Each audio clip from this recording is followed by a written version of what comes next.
Sir AWE exam pass అయిన తర్వాత, ఆ ఉద్యోగం వచ్చిన తర్వాత దీంట్లో ప్రమోషన్స్ ఎలా ఉంటాయి? జనరల్‌గా అండి ఇప్పుడు ఈ ఏడబ్ల్యూ అంటే ఎంట్రీ లెవెల్ పొజిషన్ అని చెప్పాను కదా నేను. ఈ ఎంట్రీ లెవెల్ పొజిషన్స్ దగ్గర జనరల్‌గా వాళ్ళకి సాలరీ అనేది 95,000 నుంచి 1,20,000 వరకు మధ్యలో ఉంటుందండి ఓకే. మంత్లీ. హ్మ్. అది మనకి ఉండే లొకేషన్ బట్టి ఉంటది. అర్బన్ లొకేషన్‌లో ఉన్న వాళ్ళకి ఒక సాలరీ, రూరల్ లొకేషన్ సబ్ స్టేషన్‌లో ఉన్న వాళ్ళకి ఒక సాలరీ ఉండడం ఓకే. జరుగుతుంది. హ్మ్.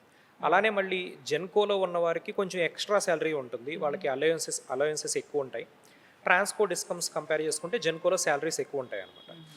అయితే ఈ మనం ఎప్పుడైతే అసిస్టెంట్ ఎగ్జిక్యూటివ్ ఇంజినీర్‌గా అపాయింట్ అవుతామో, ఒక 3, 4 ఇయర్స్ తర్వాత మనకి ఫస్ట్ ప్రమోషన్ రావడం జరుగుతుంది. ఓకే. ఈ ఫస్ట్ ప్రమోషన్‌లో అసిస్టెంట్ ఎగ్జిక్యూటివ్ నుంచి అసిస్టెంట్ డివిజనల్ ఇంజినీర్ అవుతారు.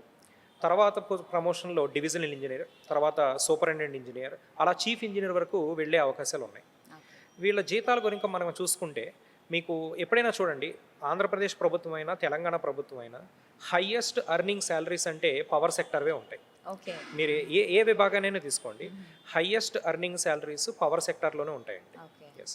సో, ఎలక్ట్రికల్ ఇంజినీరింగ్ చదువుకున్న విద్యార్థులకి ఇదొక గోల్డెన్ ఆపర్చునిటీ లాంటిదనమాట. రైట్. యెస్. అంటే అవును. ఇంజినీరింగ్ చదివిన తర్వాత నిజంగా ఇది గోల్డెన్ ఆపర్చునిటీ.